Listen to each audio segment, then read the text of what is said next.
Hey guys, how's it going? Welcome back. I know I was only here yesterday, but we're here again. So thank you so much to everybody that's here watching live on YouTube. Thank you to everybody watching live, watching on YouTube after the fact. And thank you to everybody that's listening to this on the Anomalous Podcast Network. I appreciate all the support from everybody. So yeah, it's Saturday night here, 10 p.m. But I guessed it's actually Sunday morning. So, I'm really grateful to Ross for being here. So let's not waste any time and bring in Mr. Ross Coulthart. Hello, Ross. G'day, Vinny. How are you, sir? I'm doing well. Thank you so much for doing this. I appreciate it's morning for you. So I hope you've had your coffee. I have it right here with me. Very nice. Excellent. Excellent. Well, Ross, I know that my time is fairly limited. I know you're a busy man. So if it's okay with you, we'll just jump straight into it. Fire away, Vinny.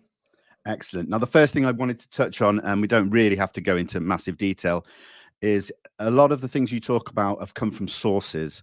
And I've seen people talk about the frustration at hearing about sources. But one thing that I think we need to just keep reiterating is the value on source protection.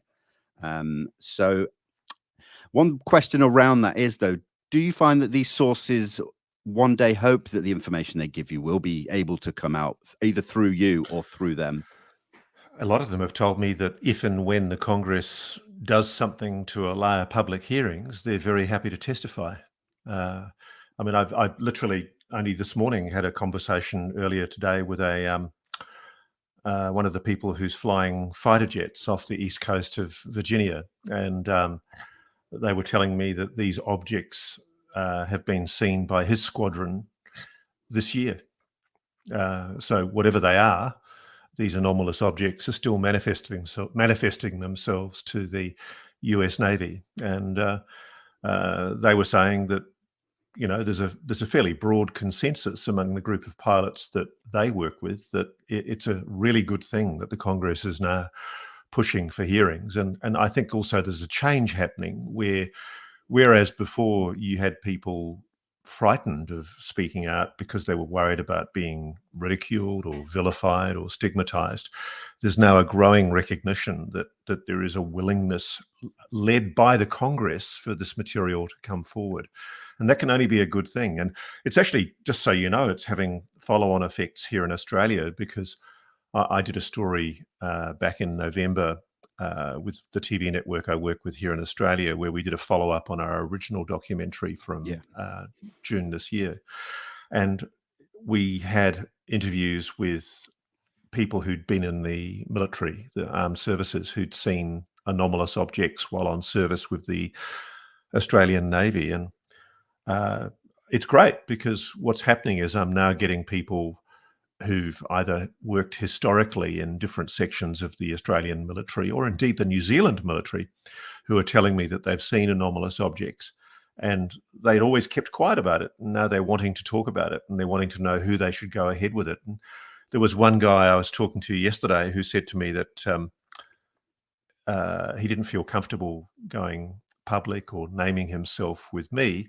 And so I said to him, just write a report to your CO. How would you feel about that? Write a report to your commanding officer.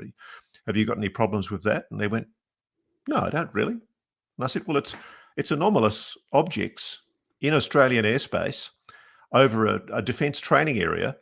This is Williamtown, just north of Sydney. And I said, I would have thought that the Air Vice Marshal of Australia's Air Force would want to know about that kind of stuff. They don't want you holding back on it. So it's having a positive effect. That's my point, Vinny, is that there is a change happening.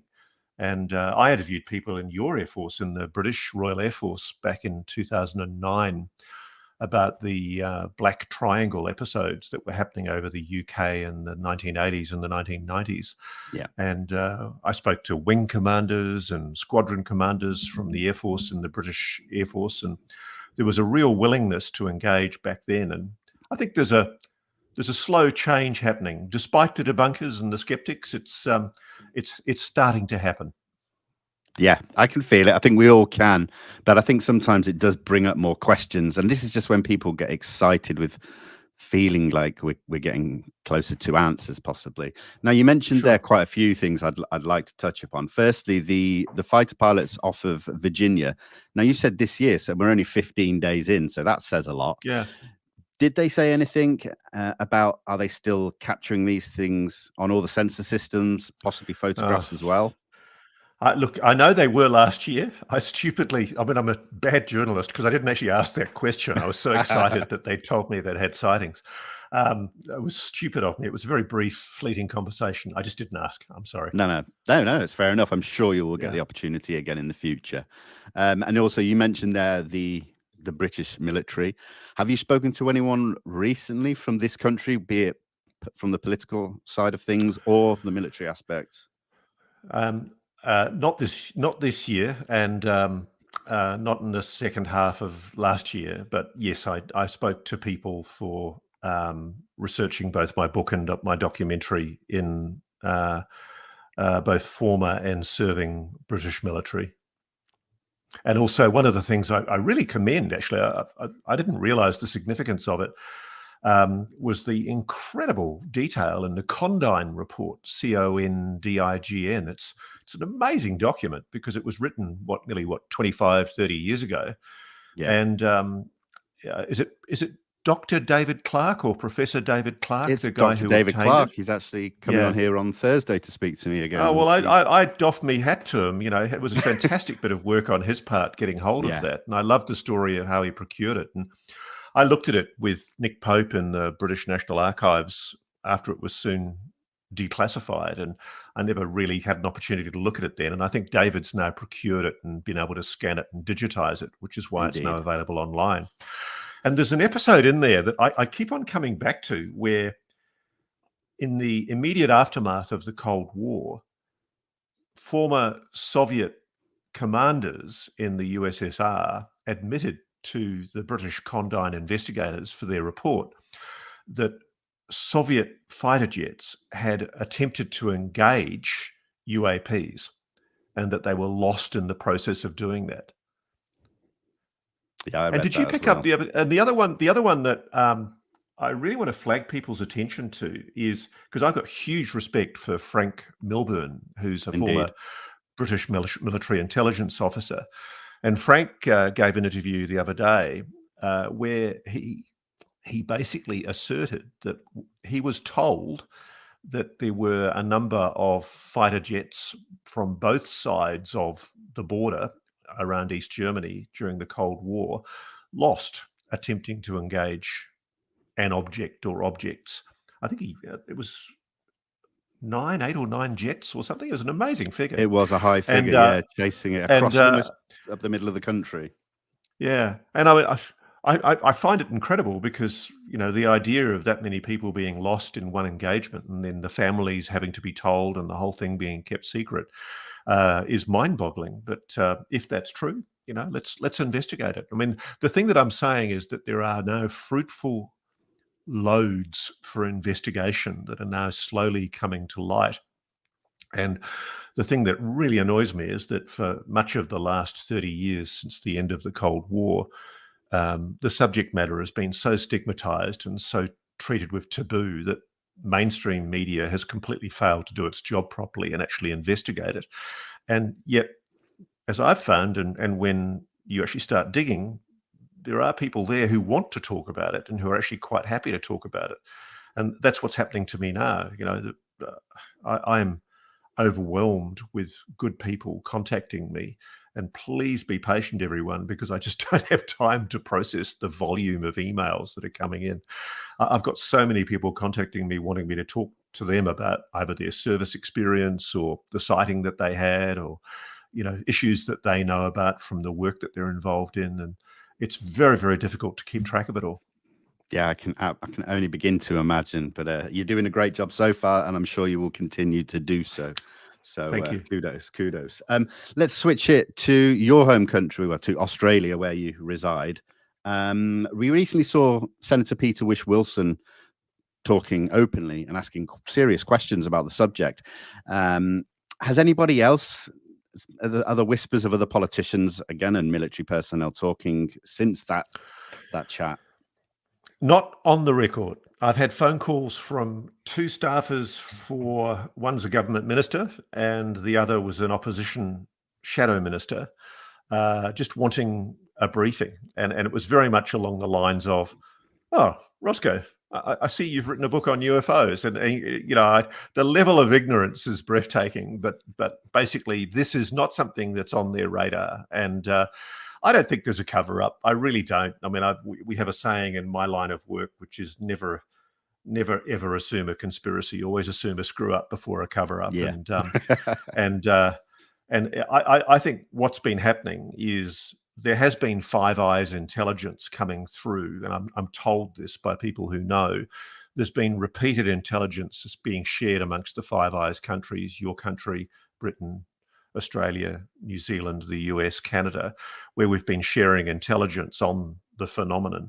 But when Peter Whish-Wilson, who's a Greens senator in Australia and a former serviceman, he went through Duntroon, which is our main kind of equivalent of Sandhurst, if you like. So he's got some very good connections who are still in the service.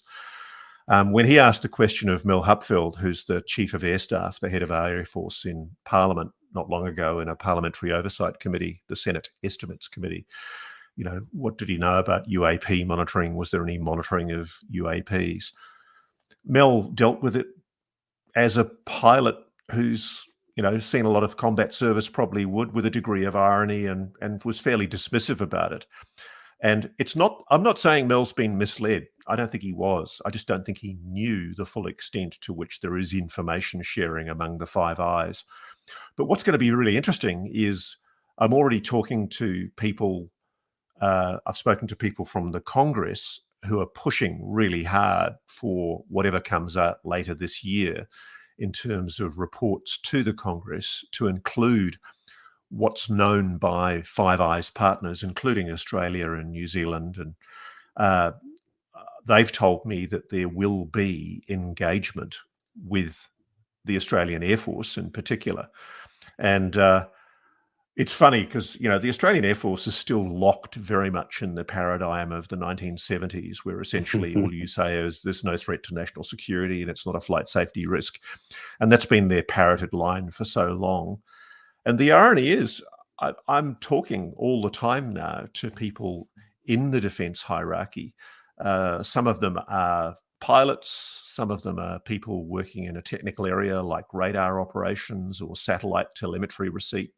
And they're telling me that there are anomalous objects being seen all the time.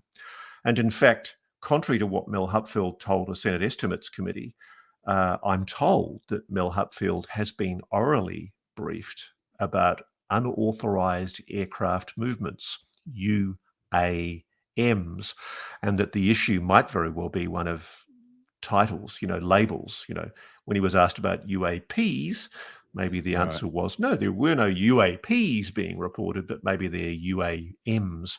And there's a body of evidence. There's a friend of mine, Paul Dean, who does some excellent FOI research here in Australia, and he's at least verified the existence of databases in the Defence Department called UAMs, unidentified or unauthorized aircraft movements. And we're still trying to procure those files at the moment. But it's a tough road, basically. It like most things in Australia, it'll be led by the United States, and then all of a sudden it'll become a priority. Yeah, absolutely. And I mean, you mentioned there with the Air Force, the Australian Air Force sharing information and data in the government there, but do you see them collecting the intelligence data from Pine Gap, the DSP satellite information that we've spoken about before and heard a bit about? Do you think that all goes through to the same people? Oh, I know it does. And in fact, It's really interesting because I've been talking to people who have worked for the Jindalee Over the Horizon Radar Network. And it's really interesting because Jindalee was originally, I did a job on it for a TV show, another TV show nearly 20 years ago. It was a very, very expensive over-the-horizon radar system, very similar to the Cobra Mist one that's near the old RAF Bentwaters base in your country. And the Americans have tried different versions of over-the-horizon radar in both the southern USA and also up on the the far reaches of the Alaskan border with Russia. It's never really worked that well. But I'm still getting to the bottom of it. I'm told that the data source from Jawn goes directly now to Space Command in the US. And this is a data stream that's fed live back to the US. And it's seen as highly useful because while, frankly, they discovered that Jindalee is a bit of a dog for working as a good radar system, conventional radar system, for a whole variety of reasons, mainly that the ionosphere gets interruption at sunset and sunrise, and you get clutter. It's fantastic, apparently, for monitoring objects in low Earth orbit. And so Jawn has reinvented itself, and I've spoken to Australians who have rotated in and out of Space Command in the United States who've been involved in monitoring the receipt of Jawn data in Space Command in the US. And as well as that, there's a space telescope that the United States recently built on, oddly enough, Northwest Cape, the same place where the mysterious Harold E. Holt Naval Communications Station's based.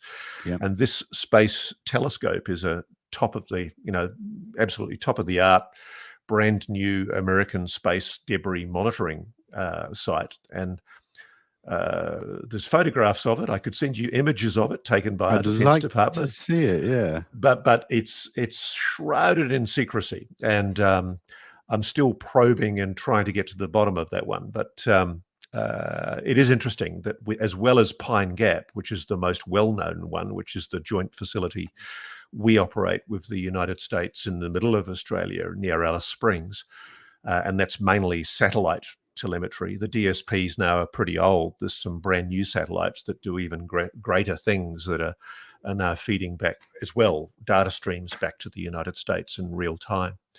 So yeah, I mean, Australia is very, very plugged in to Space Force, and for the Aussies that work in our defence forces, it's kind of a plum gig because, to work in that area and then get a trip across to Colorado or wherever it's based, Huntsville, you get an opportunity to see the Americans up close, and that's quite thrilling for them. And so I've had a number of calls from people who've told me that that's going on, and that it does include anomalous objects.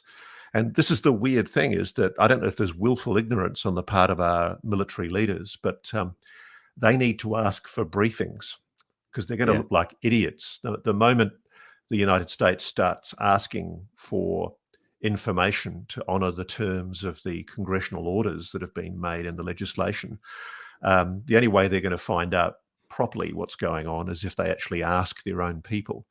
And I've had people reaching out to me saying, hey, it's really good that you're asking this, because in all seriousness, the Australians I'm talking to, they're not breaching national security. They're patriots. They're people who are genuinely concerned that they are. They're picking up anomalous objects on radar systems and space telescope systems and satellite systems that shouldn't be there, that are doing things that can't be explained. And this is Elizondo's point and Mellon's point that why isn't this a national security issue? Nobody's saying it's an immediate threat. Nobody's saying little green men are going to come and invade or take us over. But by definition, anything that has the scientific capacity, the technological superiority to be able to penetrate our airspace with impunity, hover over known defense installations and access secure sites is by definition a threat. And that's something that our government in Australia and your government in the UK and the US should be looking at. And I really think that's all this legislation's about, And if it does turn out that it's Russian drones or Chinese drones or some new technology that we don't know, then at least we've become aware of it. That's fantastic. What I don't understand is the willful ignorance, the kind of the default to ridicule that is utterly absurd and illogical. Yeah, absolutely. It feels like here in the UK as well that our government and military and intelligence, publicly, their heads buried in the sand because they're not talking openly whatsoever, which is worrying. Well, look, I think the UK knows a lot more. Of all the Five Eyes countries, I think the UK was read into a lot of what the US knows a lot earlier than all the other countries. It's obvious even from the way they continue to suppress things like they show no inquisitiveness at all into the fact that the Ralph Bentwaters episode happened on their soil, and they literally stood aside while the US Air Force came in and investigated what was clearly some kind of incursion by some kind of anomalous object on British soil. Yeah, absolutely.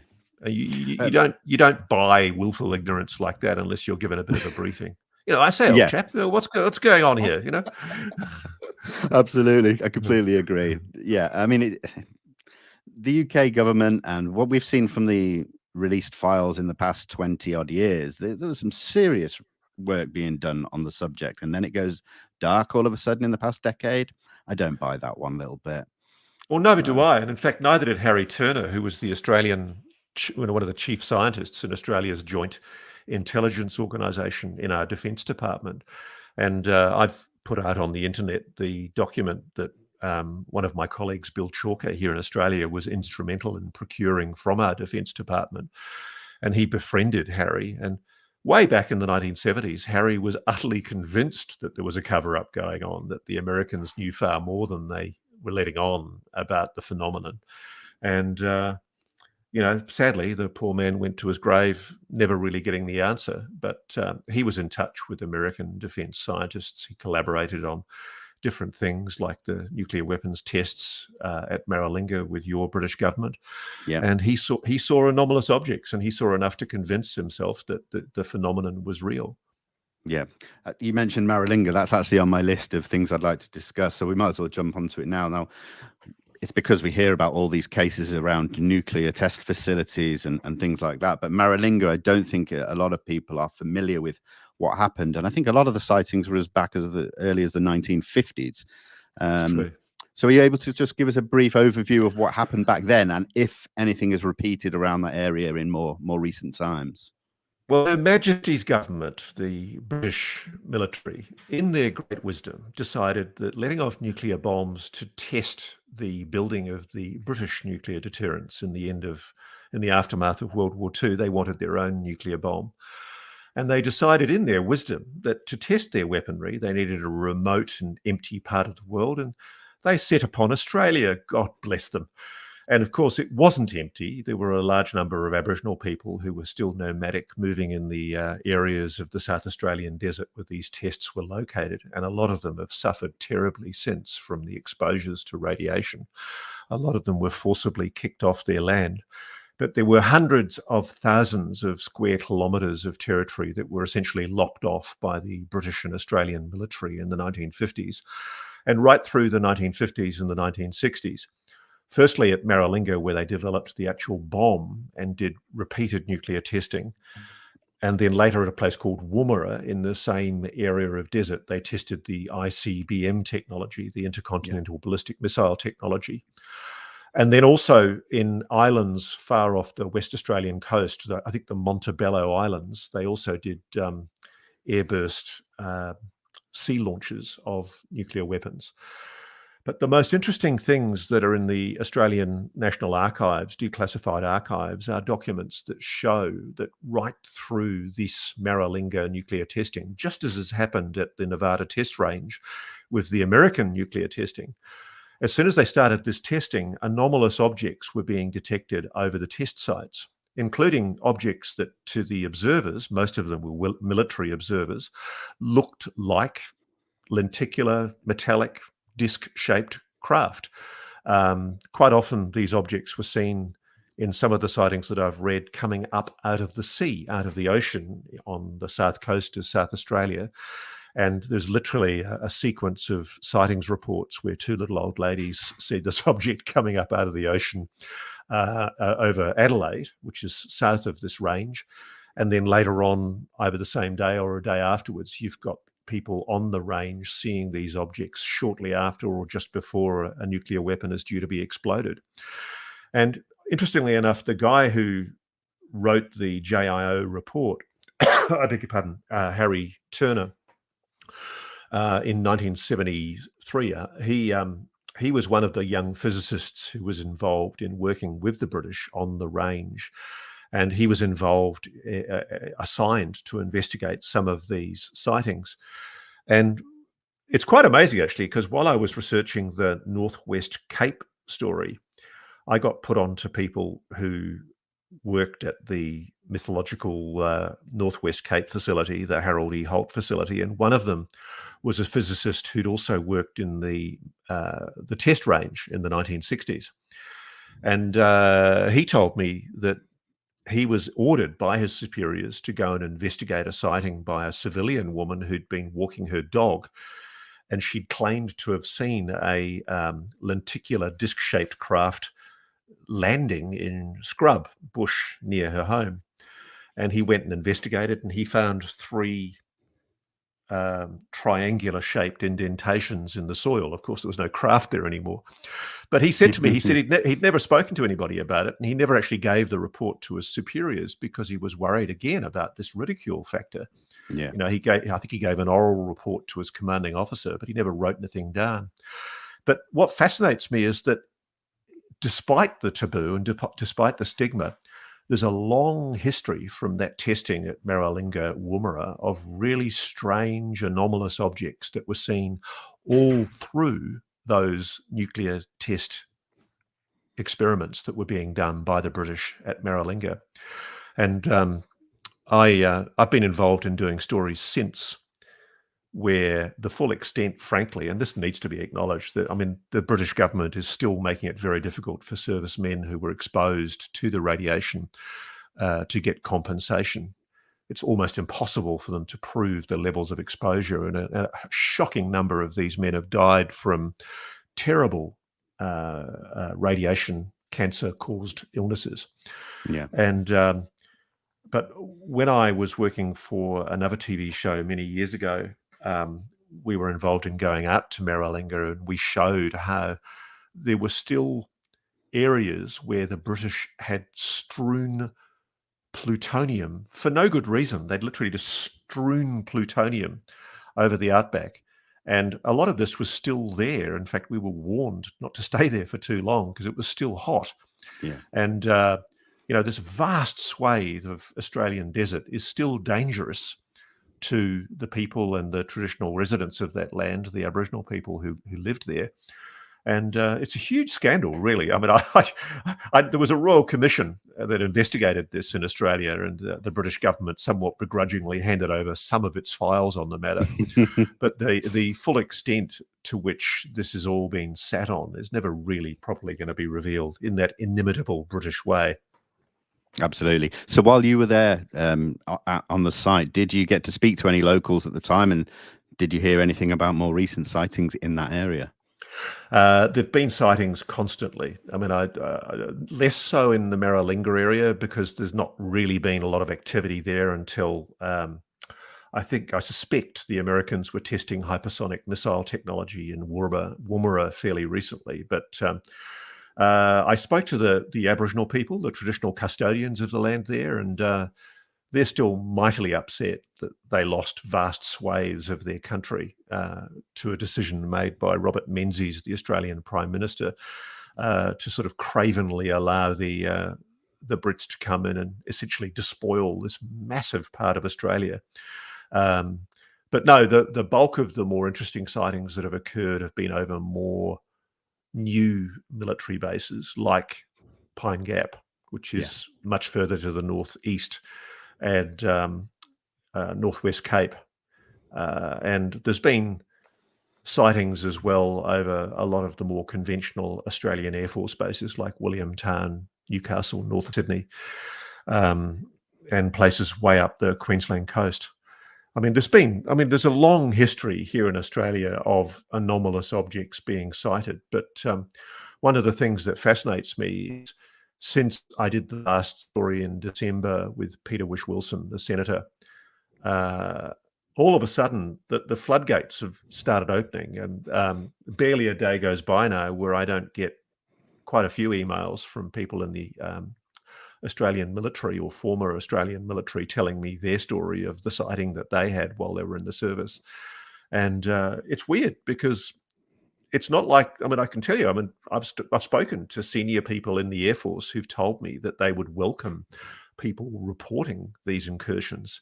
But there's kind of like this fear of ridicule. It's such a powerful taboo. And in fact, there was one guy, I'm still trying to get back to him. He contacted me about a sighting that took place over Williamtown Air Force Base in the 1990s. 1990s. And it's weird. It's kind of like I'm talking to him about the biggest national secret ever. And he's terrified about speaking about it because the official government position is that the radars were all faulty. The only trouble, there were about 6 different radar systems that picked these objects up. And I've also now spoken to pilots who saw the similar thing. But there really is this residual taboo, this stigma. And as hard as I find it to accept, one of the things in Australia that is stooped, acculturated into the officer class in the Australian military is a deep and abiding hatred and distrust of news media. And it works really, it works really well. And, no. you know, the officer class are just stooped in distrust of media. In fact, I'll tell you a story. When the Australians in their great wisdom decided to protect the people of East Timor from Indonesia's appalling human rights abuses by its special forces troops when Indonesia occupied and controlled East Timor, and John Howard, our Prime Minister, somewhat bravely decided to honour the elections and a right and fair election, and essentially guaranteed the opportunity for East Timor to become independent. I remember we all went in with the Australian military, following them in from the Dili airport. And the Australian military didn't want to have a bar of us bloody media being there. You know, we were just a nuisance. But the great thing was that I will be forever grateful because the British Royal Marines came along, and gee, they were good blokes. And the Royal Marines came in, and they were just the most top fellas, and they had Gurkhas with them. And Right. And what was happening was we had like hundreds of thousands of dollars of camera equipment. We were literally camping on the ground. I remember we occupied a convent, and we had all our gear in this convent. And the locals were so desperate, they were coming and trying to steal our gear. And so was the remaining sections of the Indonesian military who were still there. They were just trying to cause interference for us. And we went and asked the Australian military for help, and they went, no, you guys are on your own. You know, bugger off, leave us alone. And I remember, I still remember with some sadness, Marie Colvin. She was subsequently murdered by the Syrians in Syria. They targeted her mobile phone and dropped a bomb on her. But she was a brave woman. She was the woman who had the eye patch, wrote for the London Sunday Times. God, she was ballsy. And she went up to the commander of the Royal Marines detachment and said, you know, is there any chance of us getting some security? And the Royal Marines boss, ever mindful, I think, for the opportunity for a bit of publicity, went, oh, yes, of course. Absolutely, of course. And then we had these 2 Gurkhas with these massive machine guns standing at either end of our convent, keeping all the bad guys away. And the Australians realised they'd missed a prime opportunity to generate some goodwill with the British media. And from that point on, I don't think the Royal Marines ever got such good press in their lives. No, yeah, you're right. I think absolutely. Oh, that's great. I'm just going to take this moment just to remind everyone. I did pin a message at the top to say all questions will leave you guys questions till the end of the interview, so I will get to them. Don't worry. Ross, one thing I really wanted to make sure that I spoke to you about. Well, 2 things, but one of them is the Department of Energy, and the other one is NOAA. So I'll start with the Department of Energy, because you said in a recent interview that you've actually spoken with people at the DOE who have talked about the retrieval of non-human materials, which, of course, whenever we hear that kind of thing, people get quite excited about it. They should. But I think, yeah, and I think a lot of it's got lost somewhere in those grey areas of the aerospace community. But I'm just wondering if you have any inclination or any words about when, where, and whether multiple of these potential retrievals. Okay, I'm told, and I'm only ever as good as my sources. Okay, Sure, and yeah. I, for obvious reasons, I can't identify my sources. Of course. But I'm told that there were multiple objects. Nobody said craft, but objects recovered. Okay. I'm told that it began in the 1940s, and I asked specifically about Roswell, and they were very evasive with me and wouldn't go there. Other than that, there's not a lot more I can say because I'm being very, very careful here. I mean, it's funny because I know it's been an apocryphal, or it's been a mythical story for some time that the DOE is a place to look. Yeah. I've been told that's where you should look, and I'm told that's why a lot of the attempts to elicit information on FOIA inside the US military aren't going to be that much successful because it's all been very well kept inside compartmentalized files under a Q clearance inside the DOE. So completely different classification system, completely different facilities. And I guess if you think about it, if it's true, as we've all read, that people from the former Nazi government who were working at Los Alamos were brought in to look at materials after certain incidents in the 1940s. It makes sense that it would be the DOE that would take charge.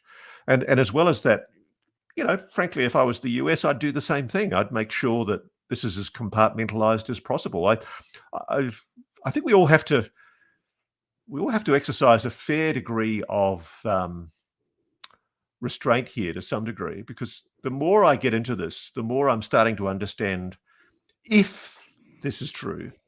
Yeah. And you're only ever as good as your sources, but if this is true, I can understand why they are desperate to keep it secret. I would, Yeah. and I hate to say this, I'd love to say that a British Prime Minister or an Australian or American leader would basically come out and say, yes, we want you all to know this. But there is a lot of good reason for why the technology that this represents, if it exists, might be better kept in the black and being worked on in the black. And I can understand that and rationalize that. What I don't understand is why Congress has been lied to, and why presidents have been lied to, and why oversight committees have been lied to, and inspector generals. Yeah, there's been very little oversight when it comes to the DOE in comparison to the DOD. The oversight has been completely different. They've not had to answer as much to the oversight committees from what I've been told in the past. But I think that there is word of that changing, that they're going to have to give up the goods a bit more. Doesn't mean we're going to get anything UAP related, but that's why this legislation is so important, though, because it really depends on the whims of Congress. And I think we all need to be looking to the implications of the midterms, because frankly, if there is a dramatic change in the balance of power in the Congress, that could radically affect just how much information is made public as to what the Pentagon has revealed to the Congress. I suspect if we have a Republican-controlled House after the midterms, which I suspect we will, we may very well end up with less information being made public. But these oversight committees are a good start. I mean, if they realize that they've been lied to for 70 plus years, then they may want the American public to know that, and that would be a positive beginning. 100%. Oh my gosh, yeah, completely. Let's move on to NOAA now.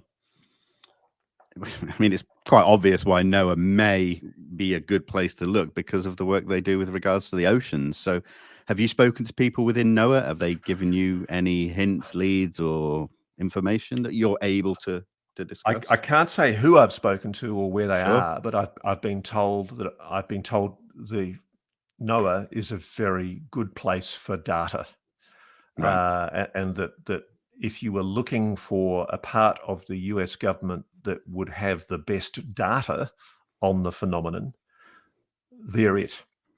And if you think about it, there are technologies that I'm aware of that I have no desire as a journalist to breach the security of them, because they are very, very important for the strategic nuclear deterrence of the US. And I don't want to go into the detail about them, but there are phenomenal technologies that would allow the detection of large metallic objects underwater that have been in use for quite some time. And they're not just acoustic. And I learned about them at first from people here in Australia, and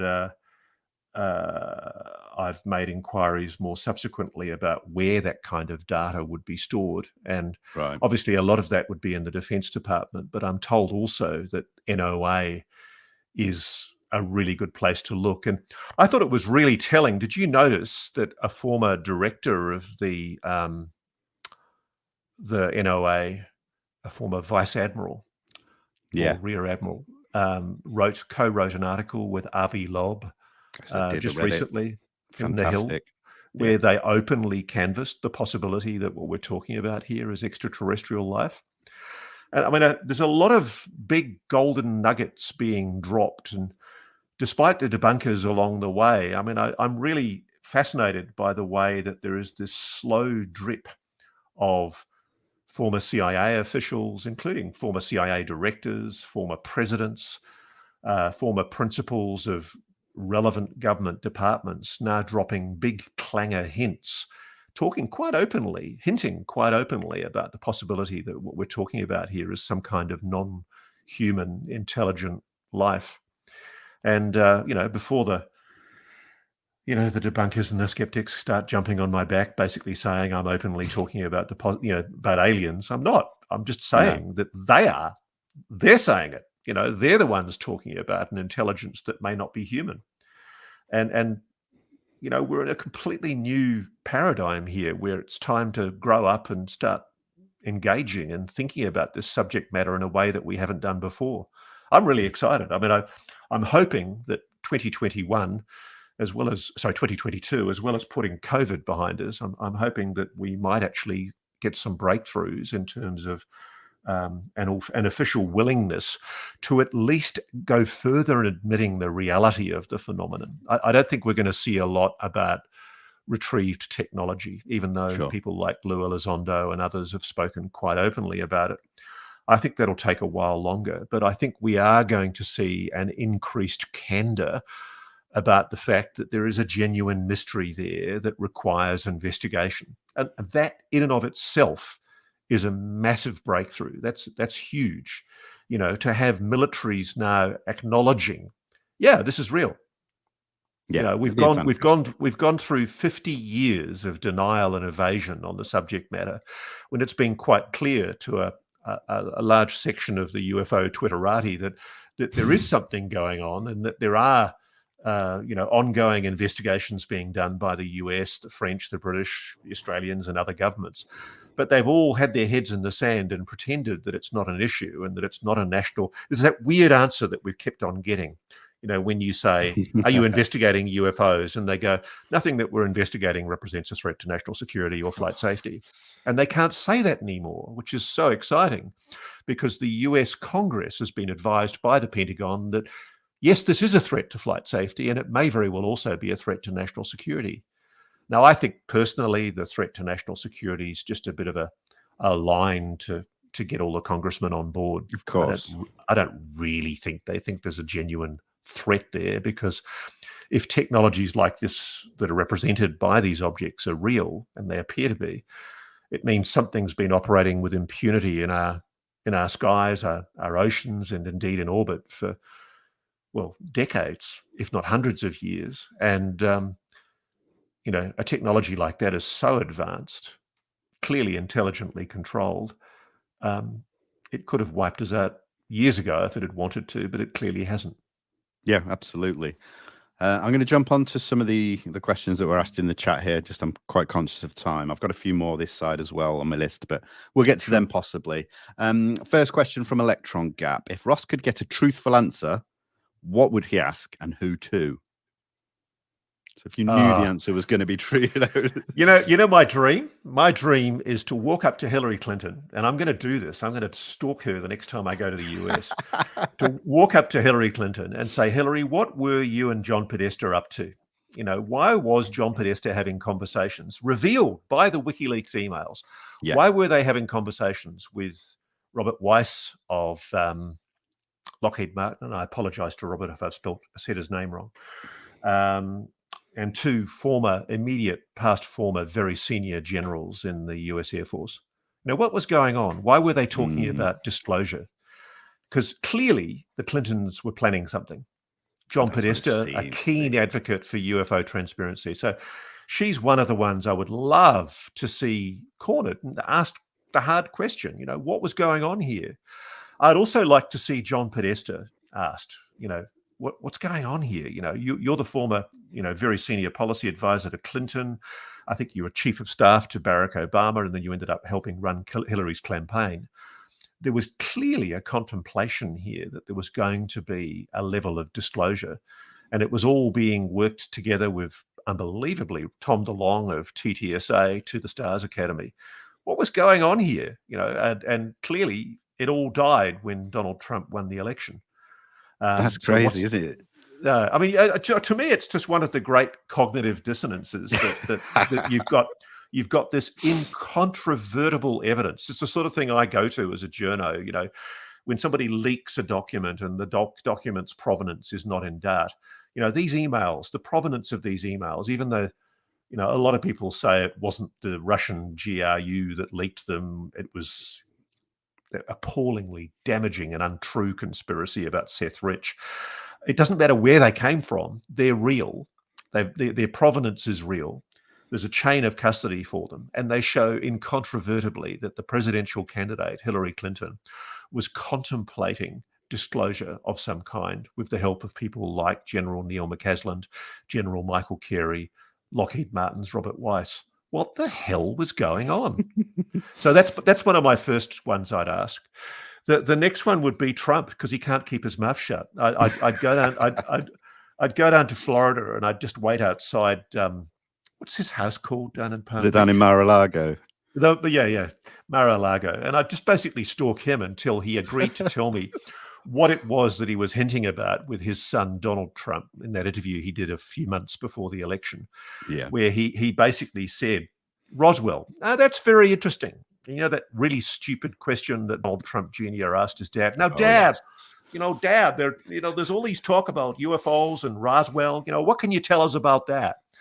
And then Trump said something like, well, that's very interesting. And it was clear he knew the question was coming, and Donald told him that he was going to ask the question. But Trump hinted very strongly that he knew a lot more.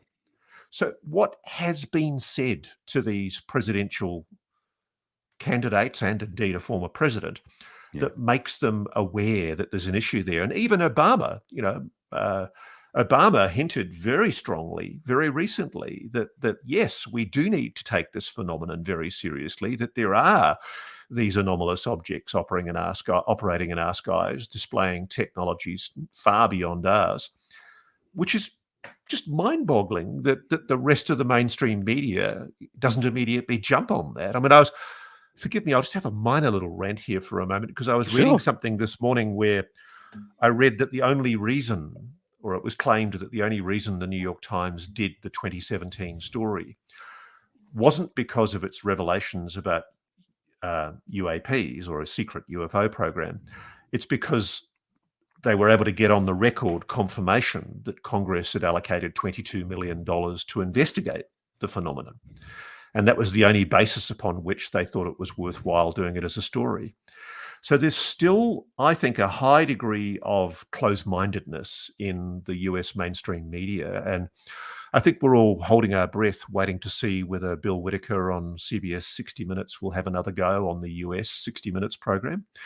I think we're all waiting to see whether the mainstream media is going to get back in the saddle and keep on asking hard questions. But there's really no excuse anymore, because that's my beef, that if journalists in the US were doing their job, they would understand that the acknowledgements that the Pentagon has made mean that it's no longer possible just to dismissively assert that there's nothing to it, and that this UFO stuff's just ridicule and taboo, and just ignore it. Yeah, absolutely. Great answers there. Loved it. Orange Freak asks, hi, Vinny. Could you ask Ross if he is aware of any recent UAP incidents or reports from Australia's neighbour in the region, Southeast Asia? Yes. Are you able to extrapolate a little bit? No. No. Fair enough. Fair enough. I suspect I know who they are, and yeah, I'm coming. Oh, okay, cool. I like it. Nick Gold asks, the recent US National Defense Authorization Act language included provisions to capture/exploit UAP. Any thoughts on whether this might have been included to legalize existing programs? Oh, look, I don't doubt that. I mean, it's interesting because, yeah, I mean, the fact that the legislation actually talks about essentially getting hold of this technology, trying to capture it. I was told by sources when I was in the States in June last year that there was an active effort being made to track, locate, and attract, and then capture, bring down these objects. And the person who told me about it expressed a lot of concern about that because they cited the Condign report, and I wasn't aware of what the Condign report said about this, but basically the Soviets admitted that they'd lost craft attempting to engage in an offensive way with these anomalous objects. So yeah, I mean, I hope they know what they're doing. I mean, tracking has been around for decades. It's been around since the 1950s. They've known that there are particular electromagnetic signatures that these objects can be detected by. And one of my sources in my book, who I name, Bob Fish, admitted to me that as far away as 30 years ago, he was told about efforts to track and locate objects that were seen going in and out of the water south of Florida in the Caribbean. So I'm told that's been going on for some time and it's still happening. Yeah, absolutely. Walkerdale, thank you for the $5 donation with your question here. I'm wondering what Ross thinks of Lou's comments on our DNA possibly being manipulated 70,000 years ago. Are we a science project by some creator species? Look, I'm as fascinated by that as clearly Lou is, and a lot of people are. I'll tell you what I'm hooked on. I'm hooked on a guy, an Aussie guy who's now based in the US, who has a YouTube channel called Uncharted X. And there's another one, an American guy called Bright Insight. And I like that. Bright Insight. Both of them do amazing work investigating the archaeological record. And in quite a scientific way, they're very thorough, looking at reasons why there is good cause to doubt the accepted narrative about human evolution and the possibility of prior civilizations. The idea being that a lot of the megalithic ruins, a lot of the ruins that have been around for possibly tens of thousands of years, could not plausibly have been made by our current civilizations. And yeah, I mean, I'm with Lou on that. I mean, if there is, I'm not a DNA scientist, and it's an area that I would love to get into. If there's anybody that can approach me and give me some insights into why there is a credible basis to that. But did you notice, just on that, did you notice that Gary Nolan, Professor Gary Nolan of Stanford University, a highly reputable genetics scientist who's obviously been involved on the periphery with TTSA, Gary talked publicly a few weeks ago about the fact that the DNA research that he was doing, and his client, at least at one stage, was the CIA, asked him to look at people who'd had encounters with the phenomena and were suffering physical symptoms. He actually said that a quarter of these people died as a result of their exposure. Now, again, I mean, I just keep on dropping these clangers so people know where to look if they ever decide in the mainstream media to wake up from their stupor. If I was the LA Times or the New York Times or the Washington Post and I saw a reputable, highly regarded, probably a Nobel Prize winning professor one day saying things like that, saying that a quarter of the people exposed to this phenomenon have died as a result of that exposure, I'd be getting on a bus and going out to Stanford and knocking on his door and say, "Excuse me, sir, what's this all about? Can you explain this research to me?" But no, nothing happens. Just comes out, he says it, and it just gets ignored. I, for the life of me, do not know why. It's the weirdest thing. Yeah, I'm keeping a very close eye on everything Gary Nolan does. Yeah, if anybody does want to see any of the stuff that he talked about recently, you can see it all on my Instagram page. I even put a clip out yesterday that I found a new interview he did. I've got to bring this one up. Gary Voorhees Jr. says chickens are raptors. Gotta love it. Gotta love it. He's right. He's right. Yeah. Absolutely. It's part of the evolutionary trail then. And g'day to Gary. He's a nice bloke. Yeah. Absolutely. We had a great chat last night. I know he's in his hotel room eating takeaway food and 6-pack of beer. So shout out Mr. Voorhees. Another question here. Ross, of all the UAP events you have investigated, which is the best evidence that it was alien and why? And that's from John Hunsley. Ooh, that's a goodie. Okay. I can't narrow down to one. I'm really excited. I just wish this Rua Zimbabwe film would come out. That's about to be made. Yeah. I'm so bloody frustrated. It's been coming and coming and coming for about 3 or 4 years. But I love the Rua Zimbabwe story. Yeah. And I watched James Fox's recent film with great excitement because he used a lot of the original BBC footage that was shot by a journalist who I spoke to at one stage as well in my research. And there's no doubt in my mind that the kids, and indeed I think at least one teacher at Rua Zimbabwe, saw a craft, and the kids claim to have engaged in a telepathic way with some kind of non-human entity. That's a goodie because of the volume of sightings and the number of witness reports and the contemporaneous pictures that were drawn by the children that showed a clear and accurate record.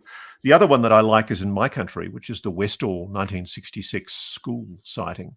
Indeed. And I've spoken to so many of those witnesses. And I think I might have told you on a previous chat that I also stumbled across the fact that the father of one of my long-time good sources in federal government Australia was the bloke who actually wrote the secret report for a now defunct government department here in Australia called the Department of Supply. And that report has disappeared, but I'm no doubt at all that it existed and probably still exists. Somewhere. But basically, somebody is hiding a report that was written into the Westall incident. And, hundreds of people saw the lenticular craft that day hovering over the school, operating intelligently. Nobody saw an alien, but something was controlling it. They might have been drones. I don't know. Other ones, does it have to be with aliens on board? I mean, I don't know about aliens, to be honest. I still think I'm the same. I'm not convinced I've ever heard a really good case where I'm absolutely rolled gold sure that these aren't just autonomous AI drones, because a bit like us with Mars, why would you send living humanoid entities to Mars to explore the surface of the planet when you can do it just as well with a drone? And vice versa, if you're an alien intelligence that's basically wanting to keep tabs on humans on Earth, wouldn't the best thing to do be to send AI drones? So I'm still not convinced that what these aren't some kind of artificial intelligence. But frankly, I'd just be speculating. I don't know. And that's the exciting thing about this, is that there is so much now to be investigated, so much more to be understood. But I'm not dispelling the possibility that there are living non-human intelligences that are visiting this planet. I just don't know. I don't know. Absolutely. Darren Plain asks, we need a high-profile advocate to keep pushing Congress for answers, like Elon Musk. Does Ross think there may be other high-profile people that would be effective at pushing Congress? Well, g'day, Darren. He's an Aussie. And I think when he asked about Elon, I think he was hoping it might be Elon. And I don't think it will be, because I think Elon has to sign secrecy agreements as part of his relationship with the US Defense Department, which is the contract that has saved his SpaceX rocket company. And what a brilliant achievement SpaceX is. You know, there's an entrepreneur who's been able to do something that NASA wasn't able to do. He's been able to develop a reusable, cheaper alternative rocket technology to develop to deliver NASA payloads. But I don't think it's going to be Elon. But there are, I know, people of great net worth in the United States, the new Lawrence Rockefellers, if you like, who Right. are intrigued by the phenomenon, and they are willing to indulge their curiosity by investing and funding collaborative research. And, you know, watch this space. I think that'll happen.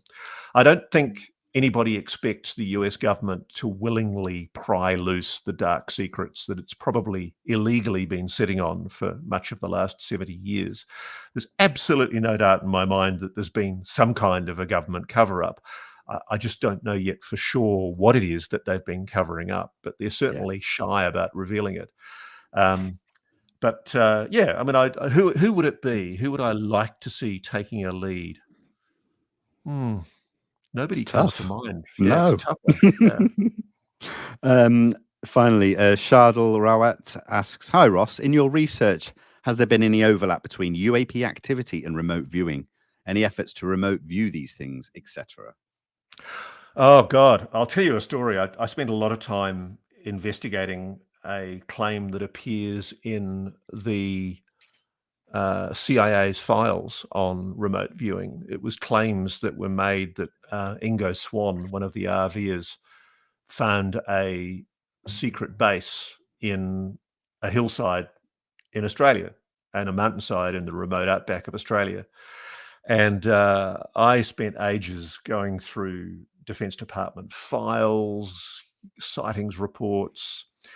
I still haven't been able to get out there and go and knock on doors, because the only way to investigate some of this stuff is to get on a plane, and you know the travels involved in going across the outback are just immense. You know, it takes a good day to get to Central Australia, and then you've got to hire a 4-wheel drive. It gets very expensive. But yeah, there's stuff that's been alleged in remote viewing documents from the Stargate program that the CIA ran that alleged that there were supposedly secret bases in Australia. And if I had the resources, I would hop on a plane and hire a 4-wheel drive and take a couple of ex-military mates with me who know how to look after yourself in the outback and go and have a bloody good look. But frankly, if this technology is as capable of doing what it's alleged it's capable of doing, by definition, if it can warp space-time, if it can literally move through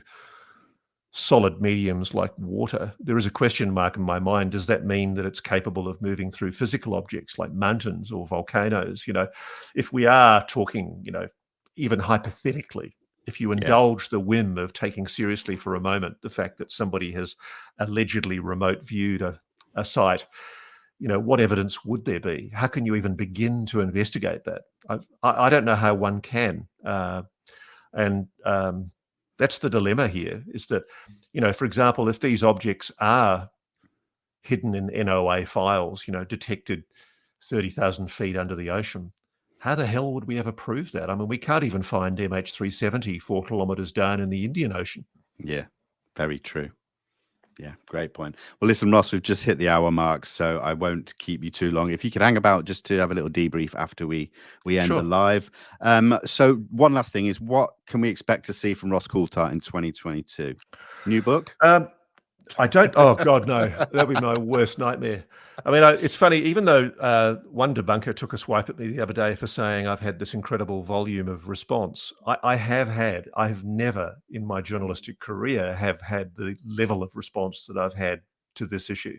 And frankly, there's part of me that wishes the mainstream media don't start engaging with this subject matter, because at the moment it's a really good gig. It's a fascinating area to get into, and I'm very, very grateful to all the people who are getting in touch with me and who have got in touch with me, because there's just the most extraordinary information coming in the door. But in recognition of the importance, in many cases, of protecting the anonymity of those sources, and in terms of verifying and corroborating and checking out what they're telling me, it's going to take a while. And I need help. And I'm thinking of doing some collaborative work with some people at the moment where I'd be able to work more efficiently. I'll probably be making more documentaries. Excellent. I'll certainly be writing. And one thing I am going to be doing, and I flag this now, is I'm going to be stepping back a little bit from speaking so much online. Right. I just don't have time. I mean, it's so busy. I mean, I woke up this morning and there were, I kid you not, I think it would be over 250 new emails in my inbox since 7 o'clock last night. Wow. And then when I go on UFO Twitter, there's probably the same quantity again in messages on my Twitter handle. And a lot of them are people wanting to get in touch. They're offering information. I just get so many sightings videos, like maybe 30 or 40 sightings videos a day. And I'm not being dismissive, but what are you meant to do with those? You know, if somebody sends you a blurry image of something that's 5 miles away in the sky, it's just not very helpful. I don't know what to do with it. And, you know, what I'm really hoping is what I'm now finding I'm starting to get, that I can get into really good data analysis. Like one of the things that I did very early on in my research was I actually hired people to help me compile the best videos from all of the major countries in the world. And I've got a computer Dropbox full of literally thousands of videos from all over the world of sightings. And I've been thinking there has to be a way of sorting out the wheat from the chaff. You know, there has to be a way of scientifically analyzing those and seeing if there's any modalities or commonalities that can be used. You know, I guess what I'm saying is I want 2022 to be more scientific. I've spent much of 2021 just dealing with the overwhelming volume of response. I mean, it's really heartening. I love it because, again, I got a bollocksing from some twerp on social media yesterday because I said, you know, it's crack cocaine for people. It is. You know, and I make no apologies for that because, you know, I'm proud of the fact that my stories are being watched by people, that they're being engaged with by people. I love the fact that people are really interested in this subject matter, and I can tell you, I'm not making money from it. It's not a remunerative enterprise, at least not at the moment. Basically, I could make a lot more just being a full-time mainstream media reporter. But it's fun and it's interesting. And I find it intensely rewarding to be on top of what I think is the biggest story of the moment. And it might take a year, it might take 5 years, but at some stage, the rest of the mainstream media is going to catch up. But in the meantime, loving it. Good. Well, guys, that's going to end the interview right now. Thank you to everybody that's donated. Quick shout out to my good friend Chris Leto for the super sticker. Hope you're doing good, Chris. And for everyone else that's asked great questions. I really, really appreciate the continued support. I am back on Monday with John Alexander. So be sure to come and check that one out. And then later in the week on Thursday, Dr. David Clark, where we will be discussing Project Condign and DI-55. So look out on my social medias for all the information. But for now, guys, enjoy the rest of your day and we'll see you soon. Bye-bye.